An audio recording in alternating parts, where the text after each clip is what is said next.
Hi, class. And this week, let's talk about power, negotiations, and power.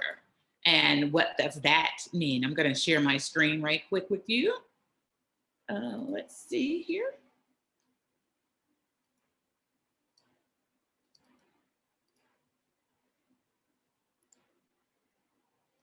So, why is power and negotiation so important? Well, um, power is important for negotiation because most negotiations or negotiators believe power gives them an advantage and seek power when they perceive one or two situations.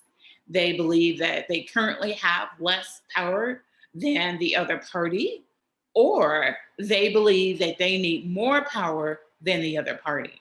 There are some tactics may enhance their own power or diminish the other's power or create a power equalization or power difference.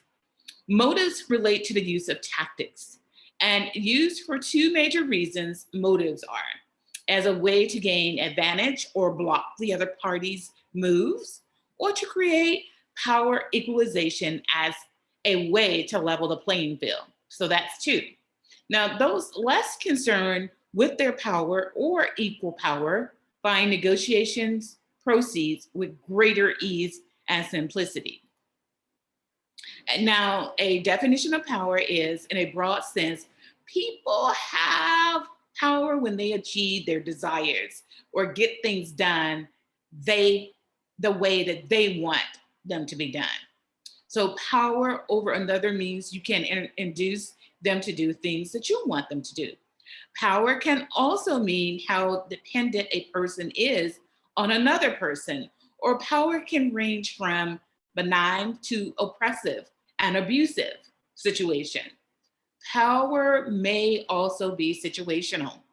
It is near impossible to define power for two reasons. Effective use of power requires a sensitive touch and varies by person. Actors, targets, and context changes with each situation. And this is why is almost impossible to um, put a definition on power because it's in the eye of the beholder, of the person who is trying to seek something at that particular moment. So our sources of power, how people acquire it, include there are five different types. There's expert power, there's reward power, there's cohesive power, there's legitimate power, and that's reverent power. These are five groupings of power related to negotiations. So, informational sources of power, and there's power based on personality and an individual's differences. There's power based on position in an organization or structural power. There's relationship power based on the sources of power. And there's contextual sources of power. You didn't know power is positive is a big one, isn't it? That's why the word power, it gives that pop. So information power is a negotiator's ability to assemble and organize data to support their position and their desired outcomes. In negotiation, it is likely the most important source of power. The exchange of information in a negotiation is at the heat of the concession making process. A common definition emerges through information exchange. The definition is a is a relational one to adjust positions and reach agreement. Again, the definition is a relational one to adjust positions and reach agreement. I go over here, you go over there. Which way are we going? And that's how power is determined. How information is presented is a source of power as well, directly or indirectly. And then there is power arising from expertise in a special form or information power, right? So, power based on personality and individual differences. So there's cognitive orientation where people differ in their ideological frames to power. the unity frame, the rational frame, and the pluralist frame, each shaping perspectives. So, motivation over orientation. A person's power motive is their need to influence and control others, disposition, and related skills. Competitive disposition emphasizes power over, and cooperative dispositions emphasize power with. Really? So, okay, you get that? Okay, moral orientation depends on a person's moral identity. A negotiator's mood can create power, and power enhances the impact of the situation. So, excuse me, let's talk about structural power. Power from a traditional hierarchy. So, legitimate power comes from a job or office or position, right? The manager, the leader, the CEO, the team lead, things of that nature, or the person who is the attorney or the accountant for the position. Those are some examples of power in an organization because they have information or they are the person that is in charge of a particular situation or task. People can acquire legitimate power by birth, by election, or by promotion, or simply by the position itself. So, kings and queens. Legitimate power cannot function without obedience of the governed. Because of this, power holders may seek more than one type of power. Legitimacy can be applied to some social norms. The legitimate powers of reciprocity, equality, and responsibility of dependence. Again, legitimate powers are reciprocity, equality, and responsibility or dependence. So, what about power from traditional hierarchies or resource power? Those who control resources have the capacity to give them or withhold them. Important organizational resources include money, supplies, human capital, time, equipment, services, and support. Again, important organizational resources within power include money, supplies, human capital, time, equipment, services, and support. Resources are deployed as rewards or punishments, considered as reward power and cohesion power. Each has a personal or impersonal form. Rewards and punishments can be tangible or intangible. Rewards and punishments can be tangible or intangible. In negotiations, these arise as threats to punish and promise awards. Power based on location in a network. Yes. See, this power thing is it's something, right?